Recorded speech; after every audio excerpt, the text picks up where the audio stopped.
Le 10h midi, Sud Radio Média, Christine Bouillot, Gilles Gansman. Et bonjour à tous, mon cher Gilles. Aujourd'hui, on a un invité qui est en train de se garer. On va parler voiture. Mais oui, on va parler tuture. Non, mettez-vous là, Aurélien.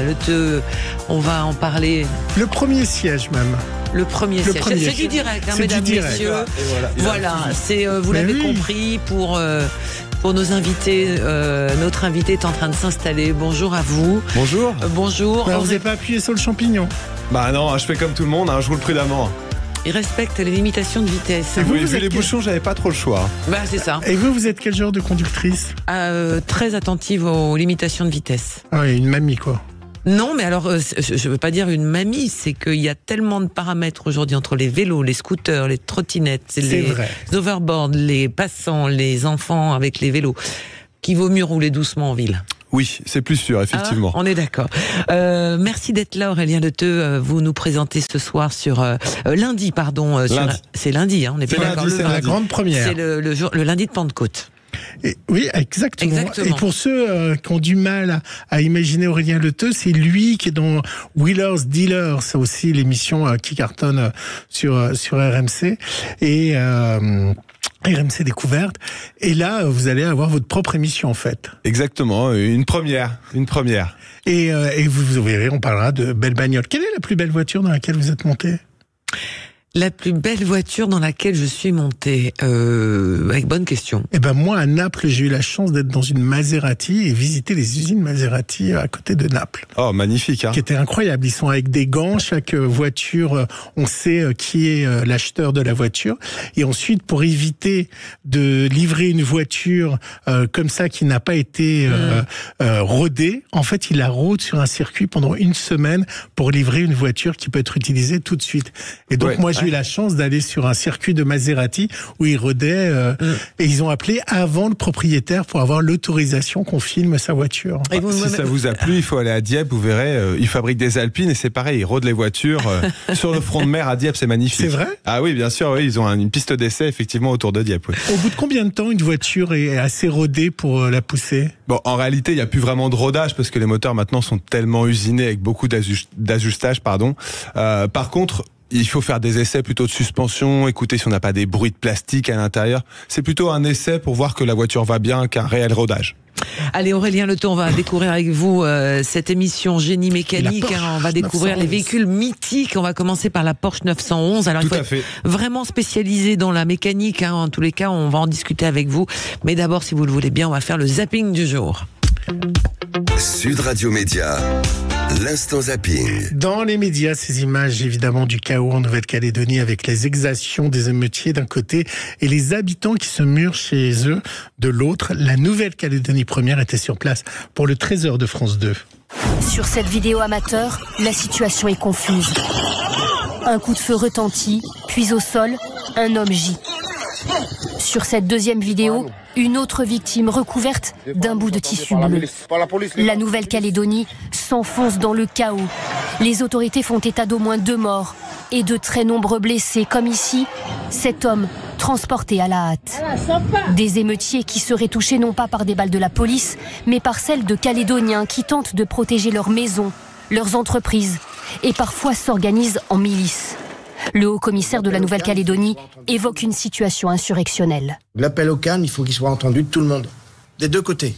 On est rentré dans une spirale qui est dangereuse, une spirale qui est mortelle. Ces habitants de Nouméa sont à bout. Ils ont décidé de barricader leur quartier. On fait juste que protéger nos maisons de personnes qui mettent le feu partout, dans plein d'entreprises qui sont en train de ravager le pays. Donc on est obligé de se protéger.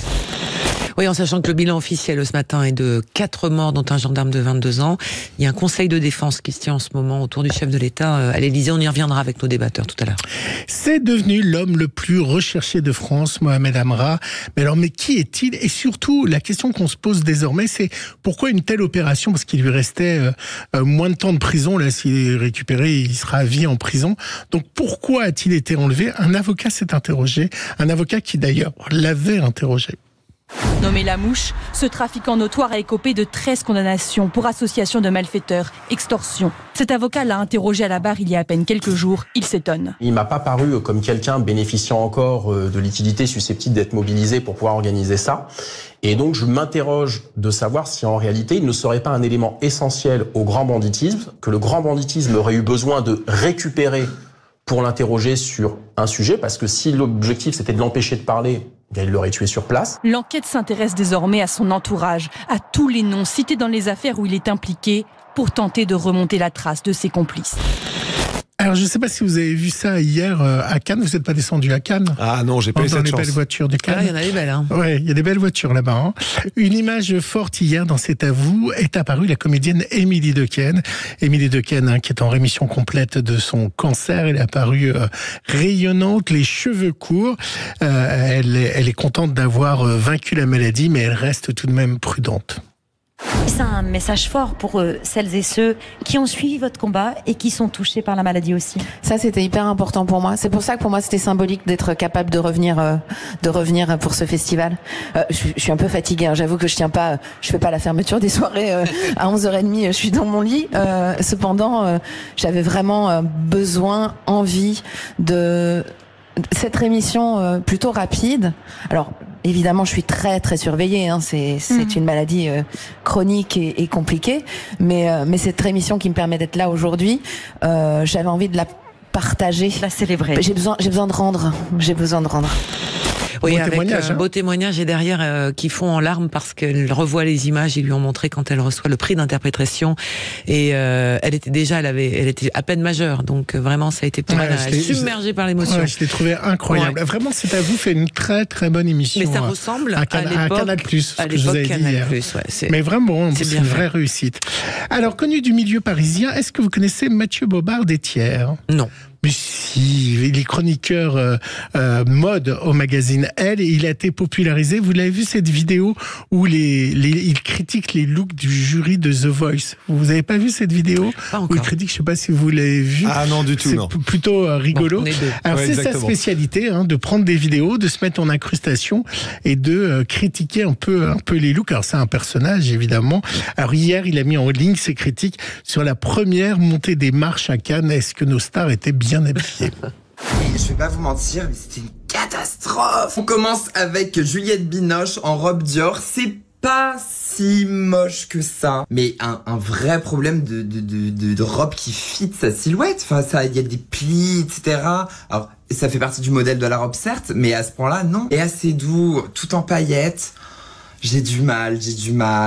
Un peu kitsch et pas assez kitsch pour que ce soit assez intéressant. Meryl Streep en robe ivoire, portefeuille, c'est ravissant, voilà. Bon, ça casse pas 3 pattes à un canard, mais c'est sympa. Jane Fonda est la reine qu'elle pense être. Je suis fou d'elle. Regardez-moi cette allure. Vous pourrez aller voir. Vous, c'est la cote bleue, le costume. C'est plutôt la cote que le costume, exactement. Ouais. Non, mais c'est vrai, ça n'a pas évolué, le garagiste.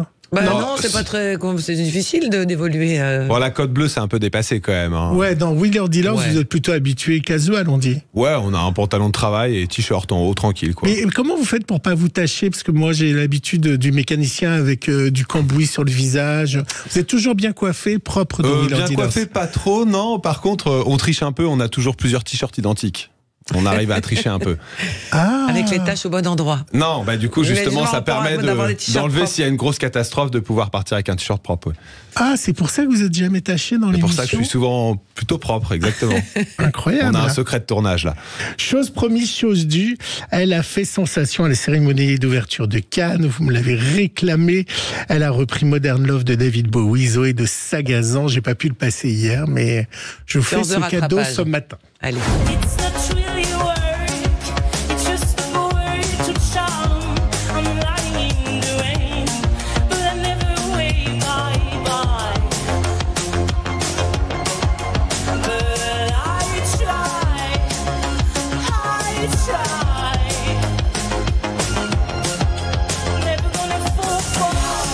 expliqué d'ailleurs hier soir, Zao de Sagazan, que compte tenu du succès qu'a eu cette interprétation, elle allait le mettre effectivement dans une playlist. Ça pouvait que marcher, c'est David Bowie. À la demande de la présidente du jury du Festival de Cannes. Ça a changé, on pourra en parler aussi, la musique dans les voitures. Aujourd'hui, il y a... C'est des sonos, c'est des boîtes de nuit. Ouais, il y a des voitures où vraiment, il y a tout le matériel qu'il faut, effectivement. Moi, j'en connais qui choisissent ça pour la sono, le modèle, en fonction de... C'est possible, ouais. On peut avoir jusqu'à 20 haut-parleurs dans une voiture, ça peut être impressionnant, ouais.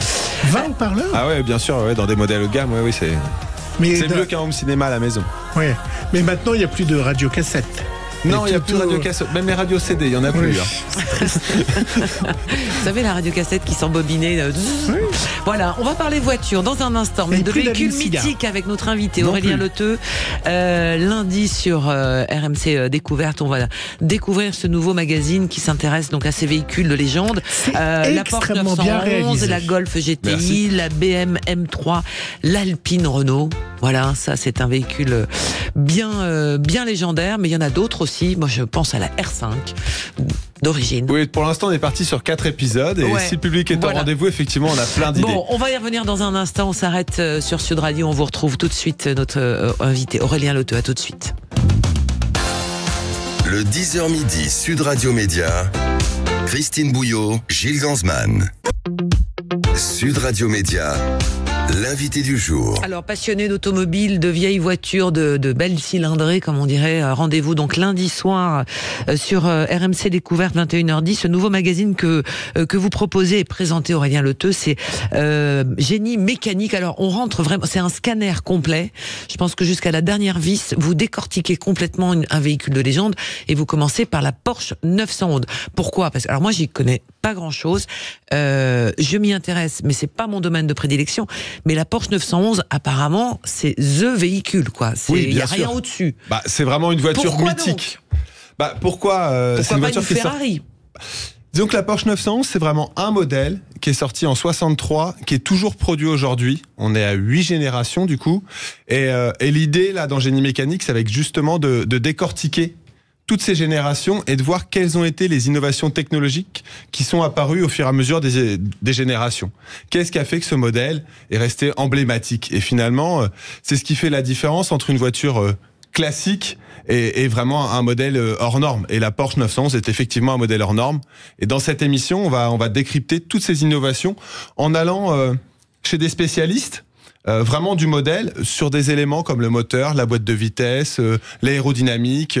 Et moi, je suis là pour décortiquer tout ça et le rendre accessible et le plus pédagogique possible au niveau des téléspectateurs. Alors le mot accessible est important parce qu'il faut être un féru de mécanique, mais il y a beaucoup d'explications historiques aussi. Non, justement, le but, c'est de faire une émission vraiment tournée sur la mécanique, mais où un néophyte arrive à tout comprendre. Même une pièce très compliquée, l'idée, moi je suis là pour ça, pour décortiquer cette pièce et vous aider à comprendre. Et en même temps, pouvoir amener des choses assez pointues pour un amateur, j'ai envie de dire, voire presque un professionnel, puisse lui aussi apprendre de nouvelles choses. Qu'est-ce qui a été la grande innovation dans la Porsche 911 ? Puis il y en a eu tellement que c'est difficile. Mais une qui vous a marqué, une qui a changé le monde de l'automobile après. C'était une voiture de course, de collection pour famille. Non, mais il y a eu vraiment des innovations sur plein de générations. On peut parler de l'aérodynamique quand la 930 Turbo elle arrive avec son aileron énorme derrière. Moi, c'est ce qui m'a marqué. C'est le milieu des années 80. C'est vraiment le modèle pour moi qui sort de l'ordinaire. Mais on va parler du turbocompresseur par exemple. On va parler de la boîte de vitesse, la boîte PDK, ça a été une révolution quand Porsche a sorti cette boîte. Effectivement, ça a été une vraie révolution. Qu'est-ce qu'elle avait de particulier ? En fait, on a 2 embrayages. Donc en fait, c'est comme si on avait 2 boîtes de vitesse dans une seule. Et donc on a des passages de rapport qui sont hyper rapides. Juste avant cette boîte de vitesse, tous les sportifs voulaient une boîte manuelle. Une fois que Porsche a sorti cette boîte, finalement, les boîtes automatiques ont pris la priorité. Alors, vous allez décortiquer également, alors là, l'autre voiture mythique que peut-être plus de nos auditeurs ont eu en possession, c'est la fameuse Golf GTI. Alors, c'est la Golf GTI, c'est pas que la Golf, c'est la GTI qui est importante dans l'histoire. Exactement, ça sera vraiment décortiquer la Golf GTI. Et pourquoi ? Parce que... Pareil, on est sur vraiment une voiture de légende qui a marqué énormément de générations. Entre la Golf 1 et les toutes dernières, on est à 7 générations. version de Golf, c'est juste énorme. Et non, mais il fallait avoir, je me souviens moi de l'époque où il fallait avoir une Golf GTI, c'était le summum. C'est une voiture de la ultra populaire qui a été le summum des petites GTI, qui a su évoluer avec son temps, qui se vend encore aujourd'hui. On est sur des millions d'exemplaires. Donc voilà, le principe de l'émission, c'est vraiment d'aller récupérer les véhicules les plus légendaires possibles et de les décortiquer et de comprendre pourquoi ils sont devenus légendaires. Elles sont légendaires pour le grand public aussi, hein, parce que vous avez l'Alpine également. Alors l'Alpine, c'est pareil, ça fait rêver un paquet de... Alors j'allais dire plutôt garçons, mais il y a des femmes aussi qui s'y intéressent. Bien sûr, et pour le coup, l'Alpine, ça sera un épisode un petit peu différent, puisque vous décortiquer un modèle, on va décortiquer une marque automobile, puisqu'on verra tous les modèles d'Alpine, de la première jusqu'à la toute dernière qui est encore en production. Est-ce que à l'époque, et c'est peut-être ça qui a changé aussi les voitures, lorsqu'on parle Porsche, on l'achète pour la vitesse ou pour le bling-bling. Est-ce qu'aujourd'hui on achète encore une voiture pour ses performances de vitesse ? Oui, bien sûr. De toute façon, si une Porsche n'allait pas vite, on aurait du mal à la vendre. Après, alors quel est l'intérêt, puisqu'on peut pas forcément rouler avec maintenant ? On peut prendre plein d'autres plaisirs sans rouler vite en ayant une voiture puissante. Le bruit du moteur, l'accélération de la voiture, et puis on peut aussi aller s'amuser sur circuit. Et beaucoup de propriétaires aujourd'hui de véhicules sportifs font des petites journées, ce qu'on appelle des journées open sur circuit, bien sûr. À quelle vitesse vous avez roulé le plus vite, vous ? Moi, pas loin des 300 km/h. Et quelle sensation ça fait ? Ça défile très vite. Vous voyez la différence entre 100 et 200 ? Je vous laisse imaginer entre 200 et 300, c'est pareil. C'est impressionnant. J'en ai perdu parce que j'essaie de m'imaginer jusqu'à combien j'étais monté en vitesse, mais je crois pas avoir beaucoup poussé. Il y a des vrais fans de voitures, mais vous êtes quoi, mécanicien vous... Ah oui, quelle est votre histoire ? Quelle est votre histoire ? Quelle est mon histoire ? Une histoire assez classique. J'ai fait des études de mécanique, BEP, mécanique, carrosserie aussi. Ensuite, j'ai ouvert mon entreprise en Seine-Maritime à l'âge de 23 ans, spécialisée dans les véhicules anciens, notamment dans la restauration d'Alpine. Et puis, au bout d'une dizaine d'années, j'ai été contacté pour essayer de faire un casting pour Wheeler Dealer. Ça a marché. Et maintenant, ça va faire 9 ans que je fais Wheeler Dealer en parallèle de mon entreprise. Donc, j'ai toujours mon entreprise dans laquelle je restaure des autos. Et à côté de ça, j'ai Wheeler Dealer. Et maintenant, donc, cette nouvelle émission, Génie Mécanique. Est-ce que la voiture électrique aujourd'hui a le même charme que... Il y a des Porsche électriques aujourd'hui, donc... Oui, bien sûr. Moi, je suis un puriste, donc effectivement, il y a quand même une perte de saveur. Le bruit du moteur, l'odeur de l'huile. Moi, en plus, j'aime même les voitures anciennes. Même une voiture moderne, pour moi, on a déjà une perte de saveur. Donc, effectivement, l'électrique, je suis pas forcément hyper emballé. Maintenant, après, il y a un confort de conduite, quand même. Il y a un confort de conduite. La performance est aussi là. C'est assez impressionnant. J'ai eu l'occasion d'essayer quelques voitures électriques qui marchent bien. C'est vraiment surprenant et je pense qu'on va rapidement réussir à trouver un plaisir qui sera différent de ce qu'on a pu connaître, mais un autre plaisir dans la voiture électrique. Mais c'est la mort des mécanos.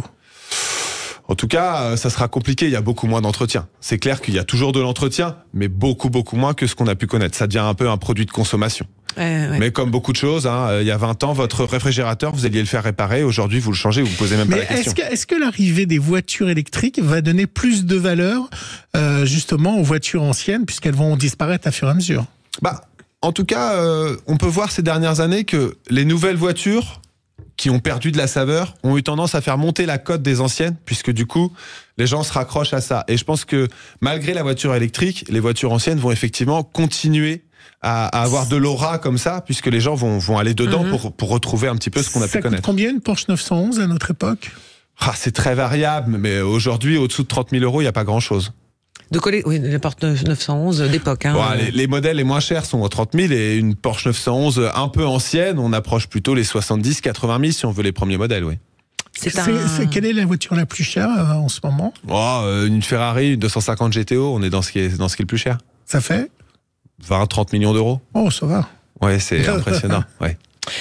Ces voitures de collection aujourd'hui, ce marché, est-ce que c'est une niche ou est-ce que avec donc les générations là qui ont connu le thermique et puis le passage à l'électrique, on a une forme de nostalgie, je sais pas, de la boîte de vitesse par exemple. La boîte auto a profondément changé aussi le rapport à la conduite et puis au plaisir de s'amuser comme ça sur la route. La voiture ancienne aujourd'hui, ça regroupe beaucoup de personnes. On va avoir effectivement les nostalgiques de j'aime me servir d'une boîte de vitesse, j'aime mettre mon chauffage, mettre le starter, sentir l'odeur d'essence, qui vont plutôt être sur de la populaire. Ensuite, on va avoir un peu Les jeunes qui veulent une conduite un peu sportive, qui là vont aller sur ce qu'on appelle nous les Youngtimers, les petites 205 GTI, Golf GTI.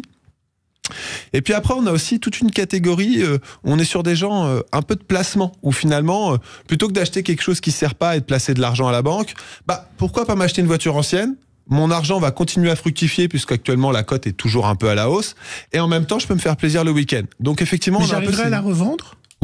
Oui, si on vise les bons modèles, au jour d'aujourd'hui, ça reste un bon placement. D'ailleurs, si on regarde un peu les placements, ces 10 dernières années, ça a été sans doute dans les meilleurs placements financiers, bien sûr. Vous avez quoi vous avez quoi comme véhicule Moi, j'ai une belle collection d'Alpine et de Renault anciennes, puisque c'est vraiment ce qui me passionne. Et puis, je suis originaire de Dieppe, donc j'ai la piqûre, j'ai le sang bleu dans les veines. Comment on rend...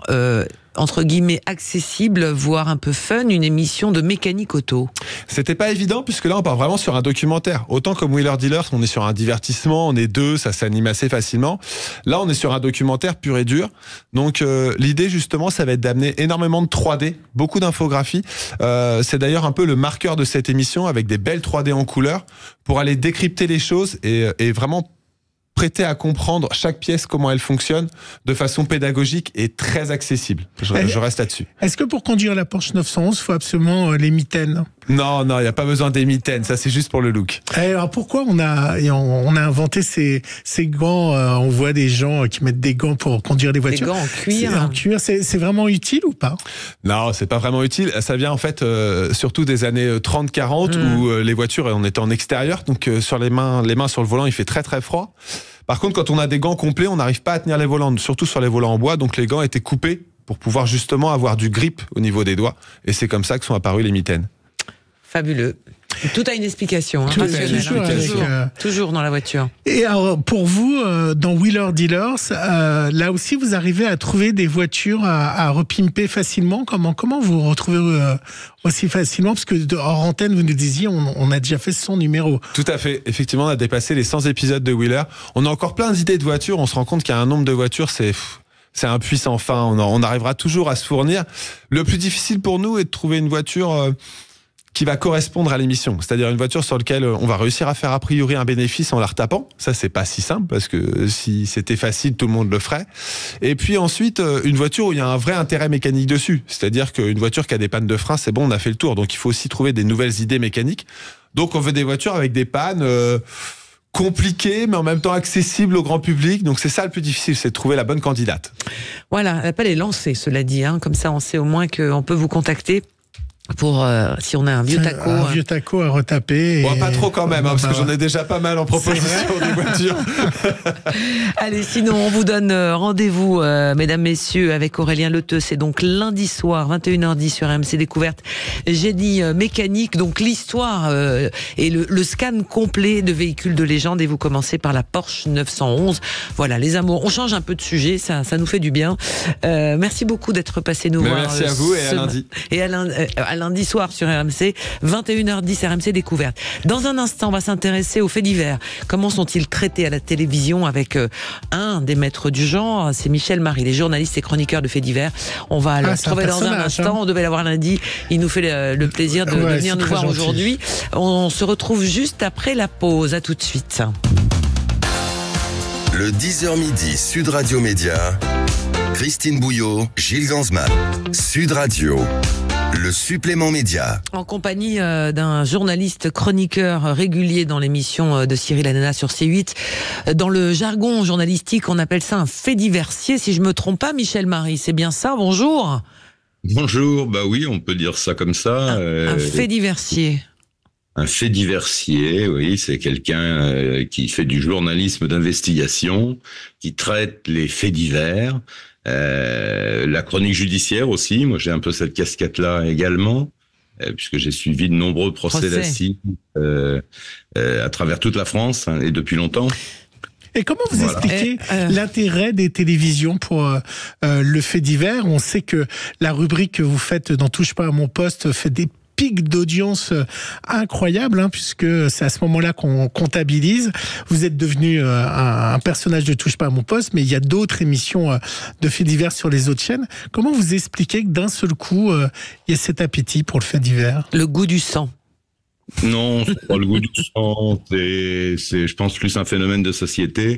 Je pense également que les gens sont fascinés par le passage à l'acte. C'est-à-dire que ce sont généralement les auteurs de faits divers sont des gens ordinaires qui commettent à un moment précis de leur vie des actes extraordinaires. Et ça fascine. Parce que ça peut être votre voisin, ça peut être votre copain, ça peut être un collègue de travail. Et un jour, vous apprenez qu'il a fait un braquage, qu'il a tué sa femme, qu'il a violé je ne sais qui. Et vous comprenez pas, vous essayez de comprendre, parce que c'est les gens qui vous ressemblent, des gens ordinaires entre guillemets, enfin je ne vous fais pas insulte, qui ont commis donc quelque chose d'extraordinaire. Voilà, c'est ce qui me semble passionnant. Et moi, quand j'assistais aux procès d'assises, y compris les plus grands procès qu'on a eu à connaître à ces 40 ou 50 dernières années, au moment où de l'interrogatoire, au moment où le président fait lever l'accusé et s'expliquer sur les faits, il y a un tel décalage entre le personnage qu'on voit dans le box et les crimes qu'il a ou qu'ils ont commis, que ça donne le vertige.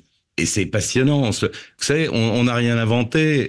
Siménon, qui était d'ailleurs, qui a été journaliste à détective pendant des années, dans les années, je sais plus, avant-guerre ou après-guerre. Tout à fait. Il y avait Joseph Kessel, il y avait Siménon, et parmi les... Kessel était un des fondateurs de Détective, d'ailleurs. Frère Gallimard. Mais voilà, et donc... c'est juste passionnant, je pense, et c'est la raison pour laquelle les gens sont passionnés de faits divers. Il fait entrer l'accusé. Moi, je travaille pour Enquête criminelle sur W9. On a aussi des scores qui sont intéressants, de l'audimat, et vous savez comme moi qu'à la télé, de toute façon, si on fait pas d'audimat, l'émission s'arrête. Alors Michel Marie, je pense que vous avez suivi des procès d'assises que moi aussi, je pense vous avoir déjà croisé dans des salles d'audience du côté de Toulouse, avec les affaires Viguier notamment. Vous parliez de ce moment crucial dans un procès d'assises où l'accusé se lève pour entendre le verdict, et on dit dans le jargon de votre métier, des journalistes de justice qui suivent les procès, que si les jurés regardent l'accusé quand il rentre de leur délibéré, c'est qu'il est acquitté. S'ils ne le regardent pas, c'est qu'il est condamné. C'est vrai ou pas ? Oui, c'est globalement vrai, mais c'est pas toujours... il y a quelquefois des peines intermédiaires entre l'acquittement et la perpétuité. Là, Viguier, effectivement, à 2 reprises a été acquitté, et les jurés l'ont regardé. Je pense... le problème, c'est que Viguier, lui, il plaidait l'innocence, enfin, il plaidait non coupable. Il disait qu'il était totalement innocent. Et c'est compliqué, je pense, quand on est juré, de condamner quelqu'un avec le doute. Et on sait tous que le doute doit profiter normalement à l'accusé. Et c'est vrai que dans l'affaire Viguier, même si beaucoup étaient convaincus de sa culpabilité, la cour d'assises a, entre guillemets, raisonnablement décidé qu'il n'y avait pas suffisamment de charges, pas de corps, absolu, une enquête qui avait peut-être été un peu... je pèse mes mots, peut-être un peu légère, et du coup, il n'y avait pas d'éléments pour le condamner, même si on pouvait imaginer qu'il était coupable. Alors là, toutes les polices de France, et j'ai bien l'impression d'Europe, cherchent un certain Mohamed Amra Lamouche. Est-ce que vous avez, vous, le fait diversier reconnu que vous êtes, des infos? Et deuxième, je rebondis sur la question, est-ce que vous pensez qu'il a été enlevé sans qu'il soit au courant de ce qui se passait, et peut-être pas pour le faire fuir, mais pour l'interroger? Non, je pense pas. Alors, je vais essayer de répondre à toutes les questions en même temps. Oui, j'ai suivi ce fait divers. Non, j'ai pas d'informations particulières parce que malheureusement personne n'en a. Ou en tout cas, s'ils en ont, les policiers restent discrets parce que s'ils ont des tuyaux, comme on dit, des infos qui permettraient d'interpeller à la fois l'équipe de malfaiteurs qui a permis l'évasion et également le malfaiteur qui était parti avec un parcours criminel quand même un peu hors norme. Hein. On a 13 condamnations à son casier judiciaire. Il était sous deux affaires criminelles, une à Marseille et une je ne sais plus où, du côté de Saint-Étienne-du-Rouvray pour une tentative d'homicide volontaire, et à Marseille pour un enlèvement, séquestration suivi de mort. Donc on n'a pas affaire à un philosophe ni à un enfant de cœur. Moi, ce que je pense, c'est qu'on l'a levé, on l'a arraché, comme on dit en jargon policier, parce qu'il était indispensable à un trafic. Et j'ai envie de faire parallèle avec l'évasion de Nino Ferrara. Nino Ferrara, c'était le spécialiste des explosifs, c'était le seul qui était capable d'ouvrir les fourgons, ce qu'on appelle aussi les tirelires. Il avait la technique militaire pour ouvrir ces fameux fourgons blindés. Et quand il a été interpellé, son équipe, l'équipe avec laquelle il travaillait, a fait des tentatives de fourgon qui ont tout échoué. Soit ils détruisaient le fourgon parce qu'ils mettaient trop d'explos, soit ils n'arrivaient pas à l'ouvrir. Et c'est la raison pour laquelle ils ont fait un truc très spectaculaire, puisqu'ils ont attaqué la maison d'arrêt de Fresnes, ils ont fait sauter la porte à l'explosif, ils se sont arrangés pour que des explosifs et un téléphone soient dans la cellule de Nino Ferrara. Il était en temps réel tenu au courant de ce qui se passait, ça a fusillé, et je sais pas combien de coups de Kalachnikov de partie, ça a été une scène de guerre. Et ce qu'on a vu récemment à ce fameux péage d'Incarville, c'est à peu près le même scénario. C'est une opération militaire, c'est une opération commando, faite par des gens extrêmement calmes qui sont venus pour tuer. Ils ont commis des exécutions. Ils n'ont pas donné une seule chance, à ces malheureux gardiens de prison, là, ces fonctionnaires qui sont payés pour faire les extractions. Ils les ont massacrés, ils les ont fusillés. Il y a eu d'ailleurs 2 morts, un troisième en état très grave, et 2 autres grièvement blessés. Tout ça pour enlever un individu. S'ils avaient voulu ou le questionner ou le supprimer, il y avait des moyens plus simples. À l'intérieur de la prison, par exemple, au moment où il va prendre sa douche, c'est pas très compliqué de le tuer. Donc je pense qu'ils ont été le chercher parce qu'il était un logisticien important dans un trafic quelconque. Et est-ce qu'il est parti, parce que là toutes les polices de France le recherchent, il a déjà pu franchir aussi facilement une frontière? Éventuellement. Écoutez, il n'y a plus de frontières, donc comme ça c'est relativement facile de partir. Oui. Quand on voit le mode opératoire de ce commando, la technicité de ce commando, j'imagine qu'ils ont à la fois prévu et travaillé probablement avec des complicités intérieures pour l'évasion, parce qu'ils étaient pas là par hasard. Il y avait des taupes dans la prison. Je pense. J'en ai pas la certitude. L'enquête le dira, le révélera. Mais ils n'ont pas de boule de cristal. Il faut savoir quand même que cet individu a été entendu par le juge d'instruction le matin même au tribunal de grande instance de Rouen pour l'affaire justement de Saint-Étienne-du-Rouvray, une tentative d'homicide volontaire, et qu'il était en train d'être reconduit à sa maison d'arrêt d'Évreux. Donc, faut quand même avoir l'information, faut savoir l'itinéraire, savoir s'il y aura une escorte éventuellement ou du GIGN ou du RAID. C'est pas. En même temps, il n'était pas un détenu particulièrement surveillé, apparemment, d'après notre garde des Sceaux. Donc, il y a d'une part des complicités intérieures, d'autre part une volonté manifeste de le sortir, et ils ont réussi un coup incroyable. Enfin, quand on voit les images. Mais justement, il fallait les diffuser, ces images. Bah, écoutez, j'en sais rien. Ça a été débattu longuement, d'ailleurs, encore hier soir sur le TPMP, avec les images diffusées de Michel Cardoz. Est-ce que ça, il fallait les mettre rapidement à la portée de tout le monde? Ça aurait été mis, si c'était pas Cardoz, ça aurait été un autre, hein. J'ai pas forcément la réponse à cette question. Ouais. Ce sont des coups de philosophie. Moi, en tant que journaliste, je ne peux que me féliciter d'avoir accès à des informations pour étayer mes chroniques. Je vois pas d'ailleurs pourquoi on ne diffuserait pas ces images. Elles sont presque du domaine public. Enfin, ça se passe sur la voie publique. Il y a des camions qui passent, il y a un autocar qui passe, il y a des voitures il aurait pu y avoir des blessés ou des morts collatéraux, des dégâts collatéraux. Bien sûr. Voilà, je vois pas en quoi ça gêne à l'enquête. Premier point, puisque les voitures sont volées, de toute façon elles ont brûlé, donc on retrouvera rien par rapport aux voitures. Et ça montre bien la violence et la dangerosité.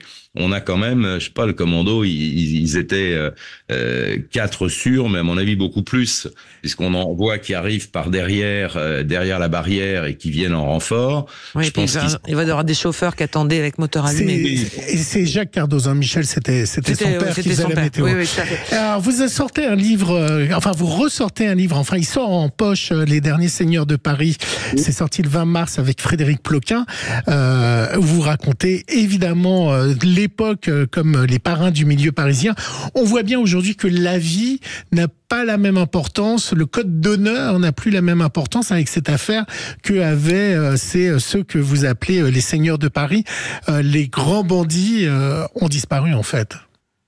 Les gens auxquels vous faites allusion, c'est les frères Ornec. Je les connais tous les 3, je les ai rencontrés à plusieurs reprises. Ils sont passés un peu après à travers toutes les mailles du filet, donc il faut être très prudent sur leurs implications. Mais ils animaient une équipe de voyous qui n'auraient jamais commis des choses comme ça. Les Ornec, c'est pas des gens dangereux si vous n'êtes pas en affaire avec eux. Si vous leur devez pas d'argent, si vous n'êtes pas irrégulier avec eux, ils peuvent se montrer très urbains et très bons protecteurs. Alors que là, on a affaire à des gens qui, vous l'avez dit tout à l'heure, sans foi ni loi. Sans foi ni loi, la vie ne compte pas. Ils bloquent un camion d'un coup de voiture bélier.